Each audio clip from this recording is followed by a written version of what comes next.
안녕하세요. 시민 리포터 우리가 사는 세상의 이승아입니다. 새해를 맞은 지가 엊그제 같은데 벌써 1월의 중순을 지나 설날이 다가옵니다. 이맘때면 우린 새로운 계획과 꿈을 갖죠. 지금 한창 대학 입시로 바쁠 아이들도 그렇습니다. 입시가 끝나면 아쉬움과 보람과 때론 후회들이 올 수 있죠. 누구나 겪는 학창시절은 그래서 더더욱 소중한 시간일 것입니다.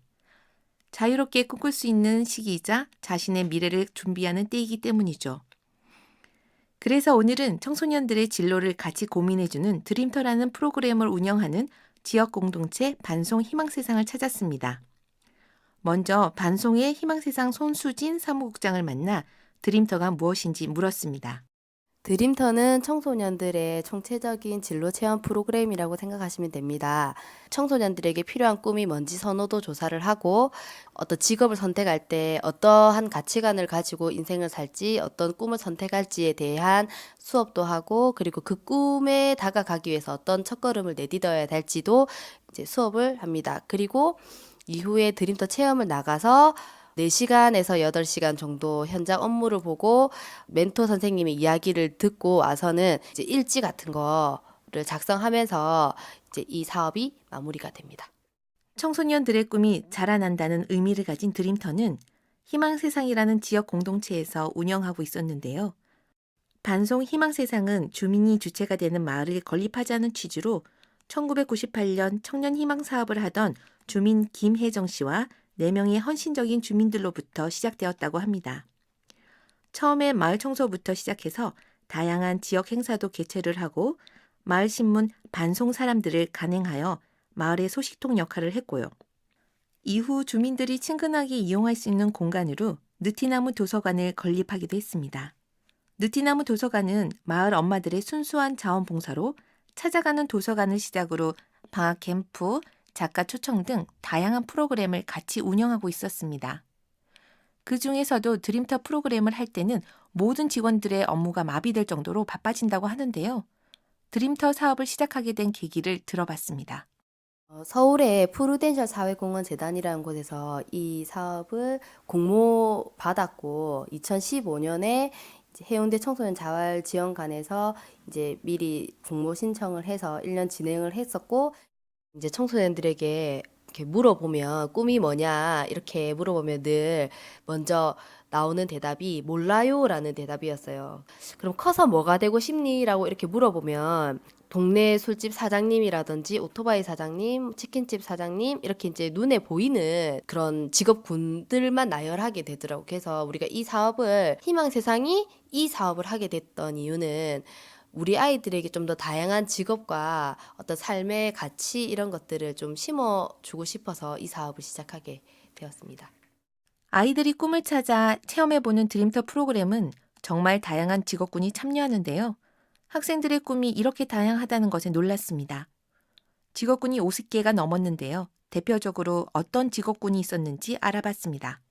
네, 흔히들 많이 아는 경찰, 교사, 변호사, 의사를 비롯해서 외제차 딜러, 택배기사, 뮤지컬 배우, 작가, 조향사, 쇼콜라티에, 성우, 용접공, 자동차 정비사, 천문학자, 웹툰 작가, 도선사 또는 항해사, 소믈리에, 메이크업 아티스트, 네일 아티스트, 운동선수, 생명공학자, PD 등이 있었습니다. 정말 다양한 직업군이 있었는데요. 하지만 아이들의 바람대로 모든 직업군을 다 체험하진 못했다고 합니다. 신청한 학생 중에 홀로그램 전문가라는 직업군을 선택한 학생이 있었는데 부산에는 이 직업군이 없다고 합니다. 시대가 바뀌면서 아이들의 꿈도 다양해지고 있는데요. 드림터를 통해 직업 체험을 한 운송중학교 김희연 학생을 만났습니다. 네, 저는 반송에 있는 운송중학교에 다니는 3학년 김희연이라고 합니다. 고등학교 진학을 앞두고 되게 고민이 많았는데요. 그냥 철없이 공부하기 싫어서 마다가를 하겠다, 요리사를 하겠다, 사역사를 하겠다.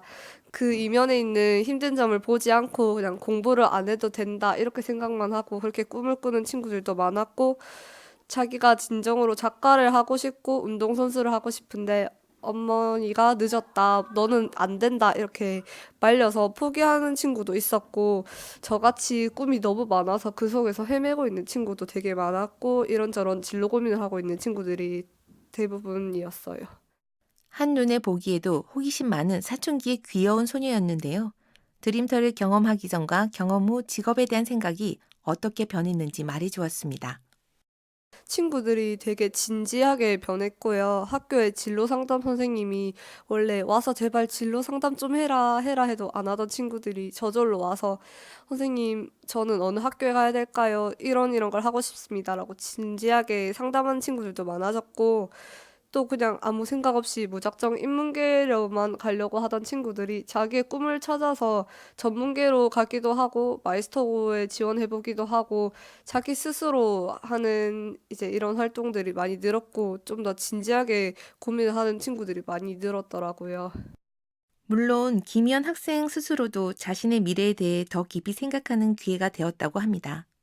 저는 모든 일에 대해서 흥미롭게 생각했기 때문에 사실 너무 하고 싶은 일이 많았는데, 그중에 한 곳을 갔다 왔는데, 저는 천문학자를 갔다 왔는데 제 적성에 잘 맞는지에 대해서 한번 다시 고민을 해보게 되었고, 좀 더 이건 나랑 맞다 안 맞다를 다시 생각해보게 되고 선택의 폭을 확 줄일 수 있게 된 것 같아요. 자기 꿈에 대해 다부지게 말하는 모습을 보면서 마냥 어리다고만 생각했던 청소년들이 자신의 진로에 대해 진지한 고민을 하고 있음을 알 수 있었습니다.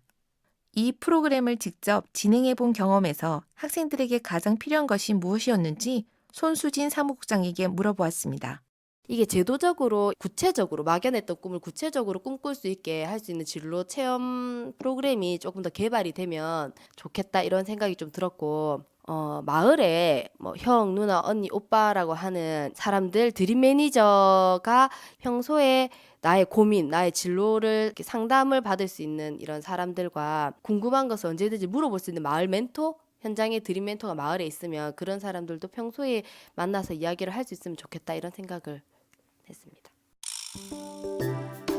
한 아이를 키우기 위해서는 한 마을이 필요하다고 합니다. 그만큼 많은 사람들의 관심과 노력이 있어야 한다는 겁니다. 입시 경쟁으로 시험 점수에만 열을 올리는 사이 정작 자신의 꿈이 뭔지도 모르고 대학이라는 간판만 보고 진학하는 경우도 있는데요. 모든 아이들이 꿈을 가지고 밝은 미래를 향해 걸어갈 수 있도록 드림터 프로그램처럼 아이들이 자신의 꿈을 돌아볼 기회가 많아졌으면 하는 바람입니다. 시민이 만드는 청취자 참여 프로그램 우리가 사는 세상은 시청자 미디어 재단 부산시청자 미디어센터의 지원으로 만들어집니다. 지금까지 리포터 이승아였습니다.